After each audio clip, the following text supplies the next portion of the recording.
Facts here. And all I'm gonna do as far as the facts, I'm not gonna go through all this shit. I'm gonna throw out the pay situation. Okay. Alright? So we have Officer Daniel Pantaleo. That is the officer who choked out Eric Garner in Staten Island over allegedly him selling some loose cigarettes. Depending if you aren't familiar on the name or or what actually took place, there was the I can't breathe. Yeah, the I can't breathe situation. Eric Garner is a big guy, big African American dude. I think he was African American, a black guy. He was there allegedly. The police went up to him because he was allegedly selling illegal cigarettes, loose cigarettes. Again, cigarettes. And the officers were talking to him. One officer crept up behind him, started choking him. They were trying to get him down. He's continuously telling the officers he couldn't breathe. They got him to the floor. The officer never let go of his neck. There was someone there filming the whole thing, up close, filming the whole thing from start to be from the beginning to the end. Had all the footage. Homies on the floor, lifeless, and this dude is still choking him. And this was this officer, Officer Daniel Pantaleo. So now this happened in 2014, the Eric Garner situation, right? So what I'm gonna read to you here is based on a fiscal year. And you know fiscal year, you know what that is. Can you just give a brief summary to someone who doesn't understand what that means? Basically, a fiscal year is what you would make gross, like what you would make all together that year. For that business year. Exactly, from January all the way to basically January. Yeah. That whole year. What it is with most fiscal years are they're based on when the business started, when it was organized, so on and so forth. When you start a business, you have the opportunity to pick when your fiscal year begins and ends. So we got to remember that with the cops, their fiscal year is based on their time of service. Because it's union. So now, in 2014, right? This is after the whole situation happened. His base pay for that officer was a little over $76,000. With overtime, he made $99,000. Why was he even allowed to continue to get overtime after that situation happened? Right? 2015. It's the year after the whole situation happened, live on HD camera, right? His base pay, again, was a little bit over $76,000, right? But with overtime that year, he made over $105,000. Now, this is after they gave him the modified duty. They took his badge and his gun, put him behind the desk. Okay. What the fuck is going on behind that desk that gives you that much overtime, right? So then, let's not stop there. What's the point of stopping there, right? 2016, his base salary pay was $78,000 with overtime, because all the pencils need to be sharpened. He made just shy of $120,000. He was $4 shy of $120,000. You should have went for 120. How the fuck does that make sense? How many copy machines need paper? How much coffee are you gonna make? What warrants that much overtime for someone who just killed somebody, had his gun and his badge taken from him? Why wasn't he suspended and put out there? He in all actuality, and this is this is a fact. Right after that situation happened, he was docked 2 vacation days. You know why? Not even for that case. 2 years prior, in 2012, he had an illegal stop and frisk that he did. And I don't know the exact facts, so I'm not going to speak on all of it. But they said he went overboard in that situation too. So now, in 2014, you take 2 vacation days away from him?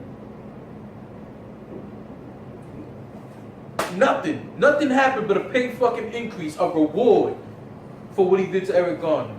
Well, I think that we're talking, first of all, I know that you're at 2014, you're going to see base pay, and then you're going to see it 2015, usually the base pay is the same, the overtime is going to be a little bit different, and then 2016, you see the jump.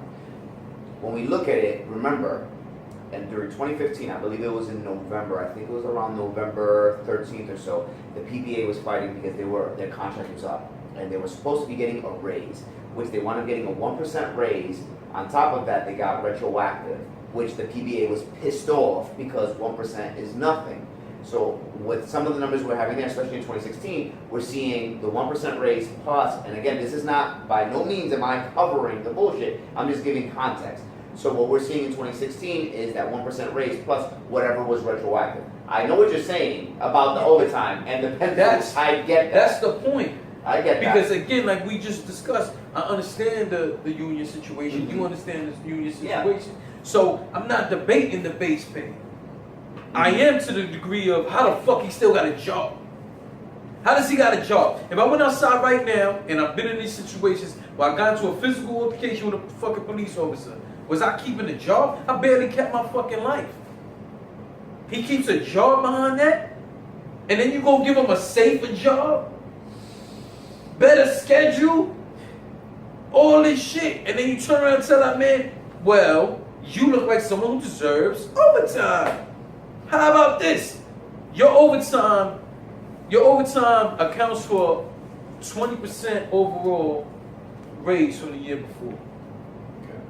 So we're not talking about the base pay. Okay. We're talking about overtime alone. It's a 20% fucking jump from your base pay. Well, one thing that you made very apparent is the fact that they should be guilty. Now, when the case went up, remind me the facts. Did they go before the judge? They went before all of that. Did they go before a court of their peers? No. They never went to a trial because they never pursued the charges. Okay. So what happened was the coroner actually ruled it a homicide. They went to go to the grand jury. The grand jury saw there was nothing in there to even indict them on. If I'm not mistaken, I believe it was a year later, but for the sake of conversation, let's say 6 months later, they went and they gave it a second go round to try to get him indicted again. The court wouldn't even hear the situation. Okay. Who was the grand jury comprised of? Most of the time that comprised of the same thing, judges, lawyers. It's the court system. Supreme Court. Supreme Criminal Court. But the grand jury would be considered comprised of these people's peers. I'm not saying that I agree. No, it'll be literally their peers. We don't get that. They don't get that. Because let me tell you something about that, right? When they say the jury of your peers, right? They're not going into the hood and specifically saying, yo, Jay, you from 215, so we gonna go get people from 215, from 218, from up the block. That's not how that shit go. No, what happens is they go and they ask for jury duty, and you know what we do? We do our best to get out of fucking jury duty, and that's part of the problem. If we want fair due process, we need to do our due diligence. Yeah, but in this situation, they're not even going that far. So you're right, but it kind of exited out because they're not even giving them the chance to get there. My point is that if we as a people want to see a difference in this systematic problem, then we need to do our part. That's the fucking problem. Because let's be honest, to be honest with you, for the very first time I got called in for jury duty in the Bronx, in Brooklyn. Let me tell you, if it wasn't that I was dealing with something else with one of my residents that had to do with a judicial issue, that's how I got out of it. But then I thought about it, I was like, damn. Everybody's trying to get out of it. Like, it was a line of 50 people to get out of jury duty, and then we wonder why then stuff like this that should be rectified is then turned over because we're not doing our part. So we think doing our part is going on Facebook and bitching. We think doing our part is going on Instagram and bitching. We think doing our part is then pillaging and everything else, which is counterproductive. Our part should be to make that change. Our part should be, you know what? No, I am going to sit in this case, and you know what? They are guilty, or whatever the fact is. Whether it's a cop, whether it's whoever, we need to do our part. But we're too lazy for that. We're very good to put our hands up on Facebook and sound like we went to lawyer school, right? You're right. We're good for that shit. Prison lawyers. Everybody. Oh, well, you know the law says, but then nobody wants to go to jury duty. And this is the problem. I'm not in no way condoning any actions that are taking lives. I'm not condoning that. But what I'm saying is, if we want to change, then we need to be a part of that change. No, you're 100% right. But I do want to add one thing. Go ahead. And as far as jury duty is concerned, and one of the top reasons why people try to get away from jury duty. The 3 days that you're there waiting for selection, you're literally only paid $30. Your job doesn't have to give you that money. Your job has to pay you your pay if or when you get selected for jury duty. You don't get any overtime. So if you're there dealing with this case and you're in there 15 hours or so, you don't get paid that. You only get paid what your normal check would be if you get selected. So for these people, they're sitting here like, yo, and this is not the only reason. I'm just saying Right. This is one. Okay. One of the top That's reasons. fair. Is that they're like, yo, we sit here for hours, stagnant, what we call, what a criminal would call bullpen therapy. We're just sitting there in the cell, just looking at the walls, waiting for your go, and it's like takes forever. These people are sitting there doing that, and they only getting paid $30. So you're actually losing pay. You're actually losing money. You know what I'm saying? So now you got to find a way to make that money up, because now that's gonna hurt you in your bills if you're not one of the people who are fortunate enough to have a set salary where they gotta give you this money. You know what I'm saying? Or if you don't have the sick time, if you don't have the vacation time, or whatever it is that you can try to throw in there. You know what I'm saying?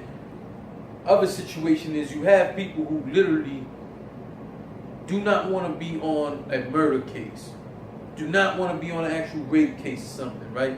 And some of it is really based on the fact that kind of shit Just messes with them. Yeah, Like, I can see that. you know what I'm saying? So if you have somebody who come, like for me, when I was called for jury duty, which I was shocked, I'm surprised they even called me for I'm that. shocked too. And end up, That he was called for jury duty and not called to be the person that the jury makes the decision on. That's how they was poking him. It's like, you want you to Yeah, I thought I was jury. getting He punked. shows up and like, all right. I was looking for the Mr. cameras. Here. I was looking for the cameras. Like, nah, they punking me, man. But no, they called me on a civil case.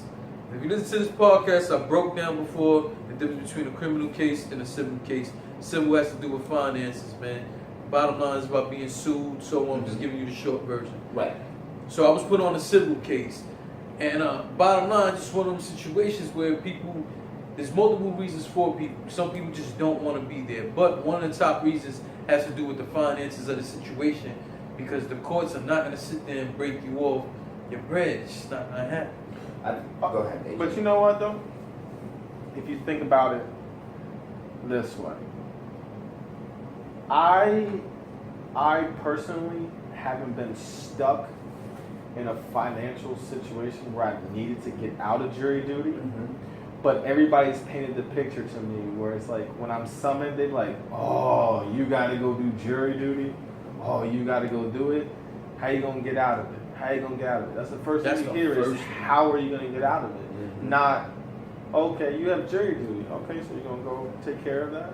So it's kind of planted in our minds from a young age, if you even get selected at a young age. So this is the first time that this has been brought up this way to me from Danny, and I can see it. Like, if you're able to, don't get out of it. Go there and try to help. Try to do something. The unfortunate thing about jury selection and all of that is that depending on your case, there's so much already put out there in the media, and it's not supposed to, that already tampers with people's mentality going in. And I find that to be really messed up, because especially, number one, they say it's supposed to be a jury of your peers, and that don't happen. Second off, most of these juries, they already been tampered with, as far as, if you see it on the news, your average person doesn't think like me, or possibly you guys. Where we might see something on the news and we already know, don't believe everything you read, don't believe everything you see. You know what I'm saying? So you're going to say, all right, yo, this is what they said homie did. Let's see what's up. No. Most of these people, it's like they see it on the TV. It got to be true. He did it. And by the time you go in, and then a lot of these DAs are some slick bastards, because they leak information on the case that may or not be even proven to be true. might be, and it's happened plenty of times where he say, she say, but they throw it out there into the world already. So now you're already guilty by by the court of public opinion. Well, I think that you bring a really good point, because we got to look at it. If we take the United States and we split them 50-50, you have 50% of people who are going to hear the very first thing that they hear, and they're going to believe it. It's Bible without a shadow of a doubt. And then you have 50% of other people who are going to hear it and be like, well, what's the other side of the story? And that's the problem. You're absolutely right. Yeah, sometimes they leak it, and then you have those 50% be like, this is Bible, this is word, this is exactly what it is, and I'm going with it 100%. And then you have the other side who's like, no, I want to hear the other side. But then when you say that, then it's all, there's something wrong with you, or the problem is you're racist. No, my opinion doesn't have to always align with your opinion. That's the beauty of it. It's an opinion. It's not fact, it's an opinion. And then basically what it needs to be is that this union shit, it can't just protect you from anything that you do. But it don't us. It does for them. That's what I'm referring to. Like there needs to be some consequences. Like there has to be levels. If you do this, if you do that. I feel like honestly the background checks need to be stronger. You need to really dig into somebody's life. See where they're coming from. Maybe have them talk to the psychiatrist. Not saying that they're a certain way. Do this, check this all out, because you're giving this person a weapon. You're giving them a gun to carry around legally. They do though. Like my coworker right now has been going through all that. He even went to DC. He was trying to get a job with I don't know. I think it was Homeland Security or something to that effect. Bottom line is, all these joints he be at, all of them, they give him psychological testing. They do. Yeah. Here's the thing, and I have friends who are police officers who our relationship is strained because somebody we grew up with in particular, and our relationship is a little bit strained because of my opinion towards officers and stuff. And it's not to all officers, it's not. But I hate that he often tries to defend it because he is a police officer. And he's one of the people who come out and say, well, now officers are the same. Well, oftentimes a lot of y'all are, and let me say what I mean by that. A lot of y'all get this badge and know that you're untouchable and your attitudes become different. And let me tell you something. And towards the end of my street career and in my regular life now, most interactions I've had with police officers, even of color, they've been assholes more than the white dudes sometimes. And it's about that badge, it's about that privilege, it's about that power, finally knowing can't nobody tell you shit. And it's fucking wrong, man. And that's all I'm asking for. To go back to something that you said when we were talking about the officers who got killed. Now, this is just my opinion. My opinion. I'm tired of these conversations. I'm tired of talking about it. I think a lot of people are tired of talking about it. What I'm not for is for, the people who are out here robbing, rioting, and looting in our neighborhoods because they upset about something that the police or the government did. If you're gonna do that, I do feel like at some point action has to be taken. I'm not condoning that, but if you're gonna go that far to do all that shit, stop doing it in our fucking neighborhoods. Because you're fighting for the injustice, allegedly. Because for some of y'all feel like you're just doing it because your people's just doing it. You see opportunity for some free shit. So, if that's the case, stop doing it in our neighborhoods. Some of y'all have the privilege of knowing where these cops' information is to find out where they live and all that shit. All right, I don't want you to do that. But don't go down to Mr. Carlos or Mr. Joe's fucking deli who you've been going to for your whole life and go fuck his shit up because the police is messing with y'all. That don't make no sense to me. Go somewhere where it matters. March down to the courthouses. March down to these precincts. And I'm not saying for you to get physical, but if that's what you want to do it to the people who are doing it to you. Stop doing this shit to the people who's from your neighborhoods, who got these small businesses or just got their family there, and y'all just wilding on them. I just saw some footage that really hurt me, man.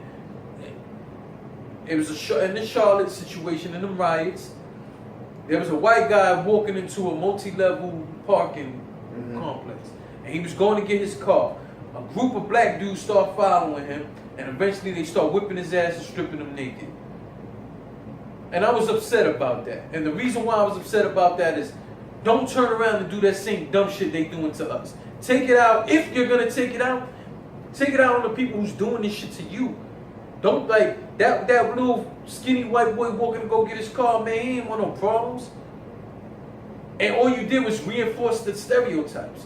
All you did was reinforce the bullshit, because now they just found another reason to come and fuck with you. I agree with you. Then to record it and put it on social media like it was a fucking joke. That wasn't no joke, though. There was nothing funny about that shit. Because that's the problem. When was the last time, Jay, you come home from work pissed off and the first thing you do is tear up your apartment? Tear up? Never. Yeah, That's exactly what they're doing. Yeah. They're pissed off for a reason, and then they're tearing up their own neighborhoods, which is counterproductive. I do feel like something gotta happen. I feel like conversations are just tiring, man. It's but so much conversations and panels. You're gonna get Al Sharpton and fucking Jesse Jackson, and all of them. I'm not a supporter of Farrakhan like that, and I don't agree with everything that come out of his mouth, man. But recent stuff that I've seen of Farrakhan, like, I want y'all to go check out some of the stuff he's saying, man. And he's giving some answers on ways that we can do things as far as policing ourselves, our own business, and so on. It's a lot I don't really want to get into right now, but... Well, let's be honest, when it comes to Al Sharpton, typically he's there because he's an opportunist. He's not there because he wants to heal anything. I'm with you on that. Yeah, you know. But I feel like as far as the people, as far as the officers who got killed last year, killing the innocent people, I'm not okay with. Right. Innocent officers, I'm not okay with. But if you're gonna take your gripe out on somebody, go to the people who's been doing this shit. Go to the precincts with that shit. Go to the courthouses with all that shit. Protest, do all of that. But I am tired of them pulling together panels and all these police officers need to be trained. How much more fucking training are they gonna get while they continue to hurt us? And they get their paid training. And now you just created a job for another officer to sit here and try to teach another officer how he's supposed to be fucking acting. And every time they do that shit, there's nothing changing. Nothing is changing. And at the same time, man, some of these big government officials, fuck you too. Because I'm trying to figure out, like, how much more you gonna sit back and watch. We got a lot of white people who are sitting there saying, well, if y'all want answers, y'all need to look at Obama. Listen, man, I got a big respect for a lot of things that Obama has done, but maybe we do need to ask him that shit. Well, we have to look at, obviously we have Obama, but the reality is, us here in New York, who do we have? We have our mayor, who is one of the weakest and softest mayors in the world. I want to know. I'm going to take your word on that. No, absolutely, because right now his focus is on fucking horses and carriages and other stupid shit, closing charter schools, and all kind of dumb shit, yeah. and not focusing on real issues. And that's the problem, because if we don't have somebody they always say management is like a fish, it rots from the head down. So if we have a bad mayor, how do we expect all these other things to fall in line? And that's kind of my thing. I agree with you. I'm sick and tired of hearing about training. I'm sick and tired of hearing certain things. But you know what? We have a soft-ass mayor who's looking at other shit. Think about this. Not everybody's going to agree. But when Giuliani was in... Fuck him. I know you're not going to agree, but think about it. Was shit like this was going to happen? Yeah. Think about it. Yeah. Think about it. I think a lot of this would have happened. You know why? Because it was happening back then on a higher level. There was just nobody catching it on camera. You think so? I was a piece of that. Police stripping me butt naked in a fucking building, taking my jewelry, my money, and all that. How many ass whoopers was going on? You know how much shit the police was doing? Giuliani's one of the people who started off cleaning up certain areas for the gentrification. Giuliani became a lawyer based on helping to get John Gotti locked up. And takes all the fucking credit when it was Sammy the Bull snitch ass who did that for him. Yeah, but I disagree because with gentrification, that's a whole different podcast. True. It really, really is. True. Because there's goods and there's bads with gentrification. True. There is. My problem here with this, keeping it back to what the podcast is really about, my problem here is, yes, do I agree that these people who did wrong, should they be rewarded? No, I don't think that you reward bad behavior. My points in general with this whole podcast is we just can't be stupid and throw the baby out with the bathwater. We have good people, like you said. I don't agree with people getting shot who didn't deserve it. I don't agree with just civilians getting shot who don't deserve it. I think that as a people, we're not doing what we need to do. We're going over here, we're looting, and like you said, we are feeding into the stereotypical of what they think that we are. Yeah. It's wrong. It's wrong on so many levels. So I agree with you, certain things I don't agree with, but that's the beauty of this podcast, that we all have our own personal opinions. Definitely. So basically what Danny is saying is that if you a dyke with a fat butt and you sagging your pants, that's not cool. You shouldn't be doing that. Don't use that for your advantage. Just because you know you got a fat butt. Don't. Well, if you do it, You all know the rioters are gonna run right past you. They don't want to beat you up. Nah, you're not supposed to sag your pants. It's walking inside. You're not supposed to do that. So. Well, Jay's viewpoint on that is, if there's grass on the field, play ball. He playing football, baseball. Tackle. Oh my God. Look, man. Before I ask you guys for your final opinion, I just want to go and read a few more of this pay scale things for some of these officers, man. And they're calling it the modified duty cashing, because that's what the shit is. Mm-hmm. So now you have Sergeant Scott Morris, supervisor of Officer Richard Haste, in 2012 when he shot Ramarley Graham. Oh man, these dudes is crazy. So in 2012, he was making $98,000 at the time, and after that situation, he made up to $132,000 in overtime. The next year, pay scale was the same thing, $98,000. Mm-hmm. What he made, including overtime, and this is when they're going to court and all that old fly shit, $111,000. Still crazy. The next following year, $98,000, same base pay. He ended up, after the overtime, $136,000, almost $137,000. Following year, he had $102,000 base pay with overtime, $139,000 and change. So on and so forth. That same officer who fatally shot Ramarley Graham in the Bronx in 2012. In 2013, his pay, he actually had a pay cut. His base was $56,000, but he had a pay cut to $48,000, and he didn't get no overtime to end that year. Mm-hmm. Key words, to end that year, 0 overtime. The following year, though, he got a pay raise. What was it, 2015? 2014, because that happened. That the case happened and the shooting happened in 2012. 2013, that's when he caught the pay cut and no overtime after that situation happened. I guess because of the court thing, so on and so forth. The following year, he got a pay raise of $20,000, but no overtime.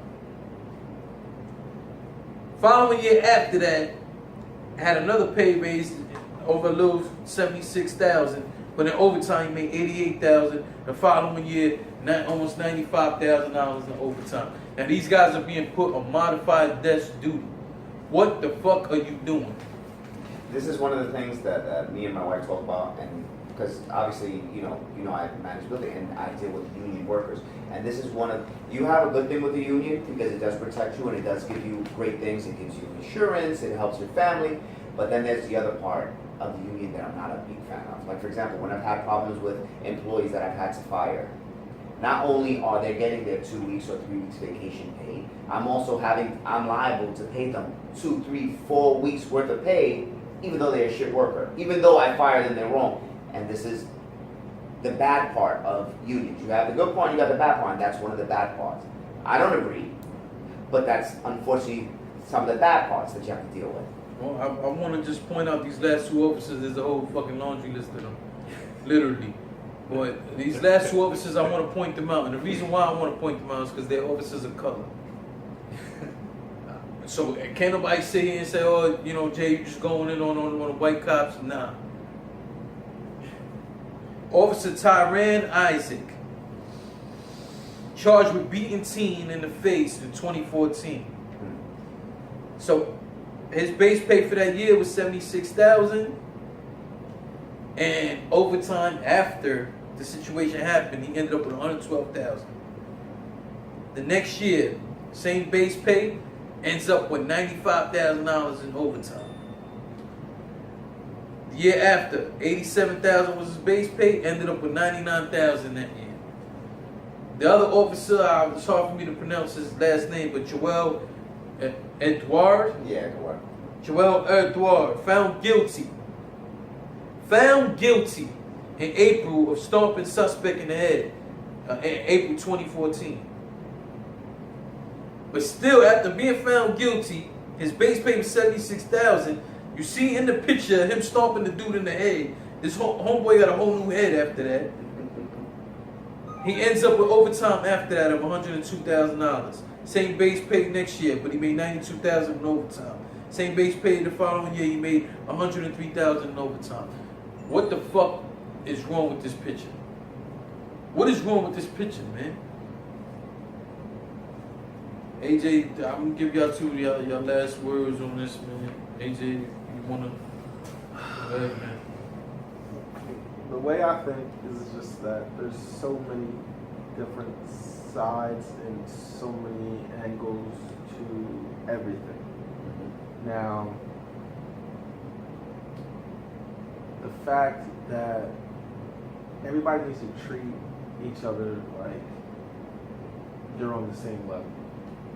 Just because you're a cop and you have a badge doesn't mean that I'm not important to somebody for whatever it is that I do. Of course.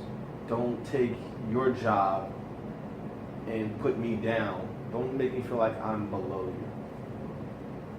But then at the same time, if I'm a cop and I know my job is to protect other people, and if I'm a good cop, I still have to fear for my life on what the person's going to do. I have no idea. I can't get inside their head and think about what they're going to do. I have to be on the defense all the time. So there's so many different angles, and then the fact that like the two cops, minorities that you read, they didn't kill somebody. They stomped somebody. So that's those are the only two that I read. But I'm still. There was a list there. I was trying to keep it short. Okay, so somebody murdered somebody? I'm more than positive. Remember them cops that did the Diallo and what's the other dude's name? Yeah. There was black and Spanish cops in on that. If I'm not mistaken, I'm almost 100% sure those were black and Spanish cops who also reloaded in the Sean Bell incident. Like there's a list there. So my thing is that what I feel is that we need to get a group of people together from all different places. Have them sit down, respect each other, and respect their points of view to come to some type of agreement. There's gonna be no agreement until they stop killing us. They just like what? But okay, they can sit there and say to any one of us, yo, because this has been going on. What they always say, give them training. Give them decal on the side of the fucking car. I'm saying if you take one of those cops that did some shit like that, sit them in a room with a female that has been raped, sit them in a room with an urban person that has lost a child, sit them in a room with all these different types of people. Let people explain their story to see where they're coming from. Then you talk it out with them to show them, point out things that are right and things that are not right. Because you feel one way, that doesn't mean they feel differently. That goes into what Farrakhan was saying, and I think y'all should go and listen to some of the things he said, where he was saying about policing ourselves. He was basically saying that, like, hiring people from the community as police officers and have them in that community where you know each other's mothers, you know each other's family members, so on. You have an idea of what so-and-so is capable of, or how to holler at so-and-so, or if like me, I got multiple brothers, and there was a police officer who was there when I had a fight with a police officer, another officer, and he was there, and he ended up being somebody who was trying to reason the whole time, which is the only reason why I had a conversation with him after what took place, because the whole time he was trying to be the reasonable person. My grandmother, and he, not because you're, but he he's one of the people who used to come by sometimes and holler at me and say, yo, man, do me a favor, talk to these guys here, man, because we're getting a lot of complaints about them. And if my captain get on my ass, I gotta come be on their ass and holler at them for me. And I would go to the front of the building, my brothers or whoever was there, and say, yo, man, I just got put on what's going on, yo, y'all need to chill, because they gonna come over here strong. That's what Farrakhan is talking about, you know what I'm saying? And that's one of the few things I agree with. That's my grandma tells me the same five stories all the time. And one of the stories is that police officers used to be big men, and it was like, but they were in the community. So it wasn't somebody that like feared for their life, like felt they was in danger because they were little and somebody else bigger came up on them. But it's like, yeah, like in the community and all that, then you know the people. Like if you don't know the people, then you might fear the people. So that last part again, a little louder. If you don't know the people, then you might fear the people. Like when I first met you, I'll tell you before. I was like, this guy looks like he's angry. For what reason? I don't know. We're putting on a show. I don't know why he's angry. Well, you were there at that show. You see what was going wrong. But that's another subject. Final words, my brother. Yeah, I think that two things. I think that we have to understand in this world, there's corruption everywhere, whether it be in the police, whether it be in people, no matter where, there's always going to be corruption. There's always going to be things that shouldn't work, that should work a certain way and aren't. I think two of the big things that hurt this narrative here are social media. Yeah. And getting just one portion of the story. And the reason why that I say that is, for example, again, we don't condone, I'm sure everyone feels the same way on this podcast, we don't condone violence, especially violence like this that people lose their lives. We don't condone it, but I think that the problem is, for example, you see something like, for example, in North Carolina, we see what's going on. I live here in New York, and now the first thing I do is when I have an interaction with an officer, fuck you. How you think they're going to treat you after that? That's the problem, because I can't tell you how many times I'm on Instagram and I see these videos of these kids going to cops and saying, well, fuck you, and fuck you, and fuck you, and fuck you. See, and then this guy goes and hits you with a body bag, and then it's something completely different. Let's be honest. Yeah. We spoke about that. We had and I want y'all to go back and check it out. We had a podcast titled Police Brutality. And myself and AJ spoke on it. And we also, at the end of the podcast, said it. When we talked about not provoking the officers. Just because this is going on doesn't mean sometimes this, and it took me a long time in my life to figure this out, but it was this thing called damage control. Mm-hmm. And it's a big thing that we should all look into because there's always a chance to make things worse. Mm-hmm. You hear people say sometimes there's a phrase, shit can't get any worse. That's a lie. Yeah, it can. Shit can get a lot worse. Absolutely. So myself and AJ both said in that podcast in closing, where we're asking the people, we're not saying not to protest, we're not saying not to any of that. What we're saying is, if a police officer on your day-to-day pulls you over and asks you for your ID, give them the fucking ID. Give them the ID. Like, don't provoke them. Now, if they take it to another level and you feel you got to defend yourself, I will be a hypocrite to tell you not to do that when I've done it. Right. What I'm saying is, don't be the reason it goes to that next level. I agree. Because I find two things that, first of all, I don't want people to die. But obviously I find that whenever I've dealt with officers before, they pulled me over because I'm driving a certain car and they pull me over and I'm like, just treat them very respectfully. Good afternoon, officer. Do you know why I pulled you over? Yeah. To be honest with you, I'll speak. Be straight. All right, I'm going to leave you with a warning. That's usually because I'm straight, I'm honest with it. I try to treat people the way that I want to be treated. Because the reality is, AJ, I don't know how your day was today. I don't. So the problem is we come up, well, go fuck yourself. I don't know how your day was today. True. And it goes to the same for people who are minding their business and they get bodied. We don't want that. But I think that we need to look at both sides and be like, hey, listen, I had a rough day, because that's something that happens. I have a bad day and somebody says something really small, I'm spazzing out. It's because I had a bad day. We never know. But again, we don't condone things like this. Absolutely not. We don't condone things like this. All right, y'all. Well, thank y'all for listening, man. And for those who's watching on YouTube, thank you. If you've never seen us on YouTube, I want y'all to go and check us out, man. JLEGEND EFFECT. You can go on ajdunk.com. You can see he posts up some of the footage himself for the YouTube, and I want you to check out his podcast. So that's ajdunk.com. Whenever you see AJ, I want you to look him square in his eye. Tell him, get the fuck out of here with that wet laugh shit. But I'm gonna tell you right now, you better listen to what Danny said. Don't come at me wrong if I had a bad No, I'm only encouraging you to say that. After you say that, walk off. After you say that, laugh. Yeah, don't. Yeah, you know what? That's a better idea. Laugh after you say that. Don't make me come looking for you. All right, Playboy. All right, man. I want to thank my brother Danny for being on here and giving his opinion. Again, he's one of the reasons why I love doing this podcast is to be able to touch on some of these topics, because not only the sensitivity, but how real they are. And I'm talking to people who's been in them positions. We're getting different perspectives from different people, and you know, that's what it's about. But again, check out the I Can't Make This Up podcast, ajdunk.com, see what he got going on, because that itself, how they both just said about, you know, you don't know the kind of day they're having. Well, I'm going to make a suggestion to you. If you're having a bad day, and we all enjoy a good laugh, go to ajdunk.com. Absolutely. Listen to I Can't Make This Up. Listen to the crazy stories he got going on. The crazy people we're coming across.